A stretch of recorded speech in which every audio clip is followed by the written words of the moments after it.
Hello friends, स्वागत है आप सभी का जीके स्टडी में। दोस्तों, आज हम लोग का टॉपिक है खिलजी वंश। तो खिलजी वंश का जितने भी क्वेश्चन होगा सभी हम लोग देखेंगे। तो चलिए स्टार्ट करते हैं।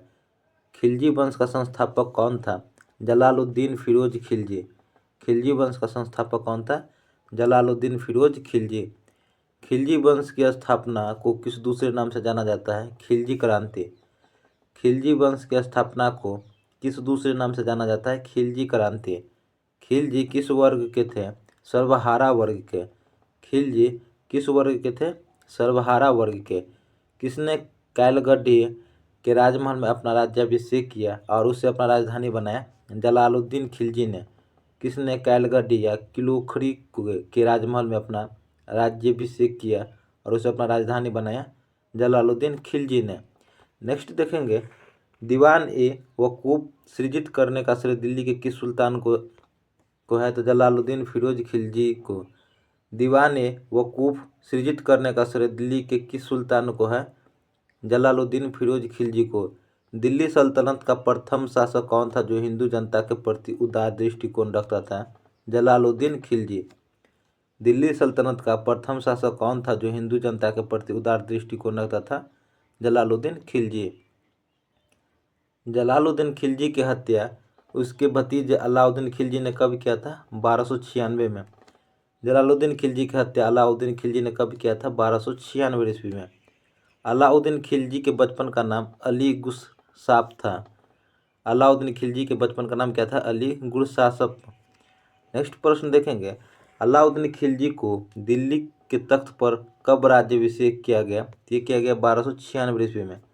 अलाउद्दीन खिलजी को दिल्ली के तख्त पर कब राज्याभिषेक किया गया? 1296 ईस्वी में। किसने सिकंदर सानी यानी कि द्वितीय सिकंदर की उपाधि धारण की? अलाउद्दीन खिलजी ने। द्वितीय सिकंदर या सिकंदर सानी की उपाधि किसने धारण किया था? अलाउद्दीन खिलजी ने। सिक्कों पर तारीख लिखने की प्रथा किसने शुरू किया था? अलाउद्दीन खिलजी ने। सिक्कों पर तारीख लिखने की प्रथा अलाउद्दीन खिलजी ने शुरू किया था। किसने मद निषेध, जुआ खेलने एवं भांग खाने पर प्रतिबंध लगा दिया? अलाउद्दीन खिलजी ने।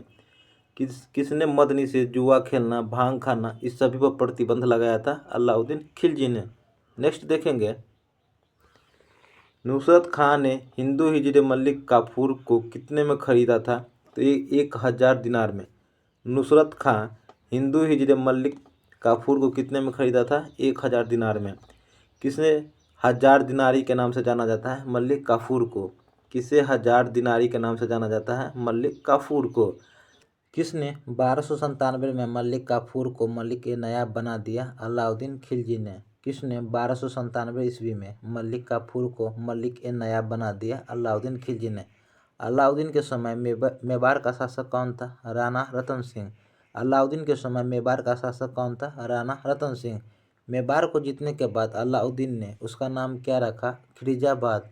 मेवाड़ को जीतने के बाद अलाउद्दीन ने उसका नाम क्या रखा था? खिरिजाबाद। अलाउद्दीन खिलजी के आक्रमण के समय देवगिरी का शासक कौन था? रामचंद्र देव। अलाउद्दीन खिलजी के आक्रमण के समय देवगिरी का शासक रामचंद्र देव था। अमीर खुसरो किसका दरबारी कवि था? अलाउद्दीन खिलजी का। अमीर खुसरो अलाउद्दीन खिलजी के दरबारी कवि था। बाजार नियंत्रण प्रथा लागू की थी अलाउद्दीन खिलजी ने। बाजार नियंत्रण प्रथा लागू की थी अलाउद्दीन खिलजी ने। दिल्ली सल्तनत का वह प्रथम सुल्तान कौन था जिसने अस्थायी सेना रखी? अलाउद्दीन खिलजी। दिल्ली सल्तनत का प्रथम सुल्तान कौन था जिसने अस्थायी सेना रखी थी? अलाउद्दीन खिलजी ने। जमात खां मस्जिद का निर्माण किस सुल्तान ने करवाया था? अलाउद्दीन खिलजी ने। जमात खां मस्जिद का निर्माण अलाउद्दीन खिलजी ने करवाया था। किसने सैन्य शासन के क्षेत्र में दाग, घोड़ों पर हुलिया, सैनिकों के पहचान का प्रचलन किया? अलाउद्दीन खिलजी ने। किस सैन्य शासन के क्षेत्र में दाग एवं हुलिया का प्रचलन किया? अलाउद्दीन खिलजी ने। किसने दिल्ली के 7 सुल्तानों का शासन देखा था? अमीर खुसरो ने। दिल्ली के 7 सुल्तानों का शासन देखा था अमीर खुसरो। इस्लामी वास्तुकला का रत्न किसे कहा जाता है? अलाइ दरवाजा को। इस्लामी वास्तुकला का रत्न किसे कहा जाता है? अलाइ दरवाजा को। अलाइ दरवाजा किसने बनवाया था? अलाउद्दीन खिलजी ने। अलाइ दरवाजा किसने बनवाया था? अलाउद्दीन खिलजी ने। दिल्ली के प्रथम सुल्तान कौन थे जिन्होंने दक्षिण भारत को पराजित करने का प्रयास किया? अलाउद्दीन खिलजी ने। दिल्ली के प्रथम सुल्तान कौन थे जिन्होंने दक्षिण भारत को पराजित करने का प्रयास किया? अलाउद्दीन खिलजी ने। दिल्ली सल्तनत के कौन पहले सुल्तान ने कृषकों के साथ प्रत्यक्ष संबंध स्थापित किया? अलाउद्दीन खिलजी ने। दिल्ली सल्तनत के कौन पहले सुल्तान ने कृषकों के साथ प्रत्यक्ष संबंध स्थापित किया? अलाउद्दीन खिलजी ने। भारतीय संगीत न केवल मनुष्य को अपितु पशुओं को भी प्रभावित करता है, यह कथन किसका है? अमीर खुसरो का। किस शासक ने मवेशी पर कर लगाया? अलाउद्दीन खिलजी ने। मवेशियों पर कर किसने लगाया था? अलाउद्दीन खिलजी ने। अलाउद्दीन खिलजी के समय सराय ए अदल किन वस्तुओं का बाजार था? वस्त्र, शक्कर, जड़ी बूटी, तेल। सराय ए अदल किन वस्तुओं का वस्त्र था? शक्कर, वस्त्र, जड़ी बूटी, तेल का। अलाउद्दीन खिलजी ने कौन सा दक्षिण राज्य को खिलजी साम्राज्य में मिलाया था? देवगिरी को। अलाउद्दीन खिलजी ने कौन सा दक्षिण राज्य को खिलजी साम्राज्य में मिलाया था? देवगिरी को। सल्तनत काल में सर्वाधिक अस्थायी सेना किसकी थी? अलाउद्दीन खिलजी की। सल्तनत काल में सर्वाधिक अस्थायी सेना अलाउद्दीन खिलजी का था। सल्तनत काल में भू राजस्व का सर्वोत्तम ग्रामीण अधिकारी चौधरी था। सल्तनत काल में भू राजस्व का सर्वोत्तम ग्रामीण अधिकारी कौन था? चौधरी। किसे तूतीय हिंद भारत का तोता की उपाधि मिली? अमीर खुसरो को। किसे तूतीय हिंद या भारत का तोता कहा जाता है? अमीर खुसरो को। एक अस्पा एक घोड़े वाला सैनिक, दो अस्पा दो घोड़े वाले सैनिक का प्रारंभ किसने किया था? अलाउद्दीन खिलजी ने। एक अस्पा और दो अस्पा का प्रारंभ किसने किया था? अलाउद्दीन खिलजी ने। सबसे अधिक बार और सर्वाधिक भीषण मंगोल आक्रमण किस सल्तनतकालीन सुल्तान के समय में हुआ? अलाउद्दीन खिलजी के समय। सबसे अधिक बार और सर्वाधिक भीषण मंगोल आक्रमण किस सल्तनतकालीन सुल्तान के समय में हुआ था? अलाउद्दीन खिलजी के समय में। खड़ी बोली हिंदी या आधुनिक हिंदी गद्य का जन्मदाता किसे माना जाता है? अमीर खुसरो को। खड़ी बोली हिंदी या आधुनिक हिंदी गद्य का जन्मदाता किसे माना जाता है? अमीर खुसरो को। अमीर खुसरो को किस गायन शैली का जन्मदाता माना जाता है? कव्वाली को।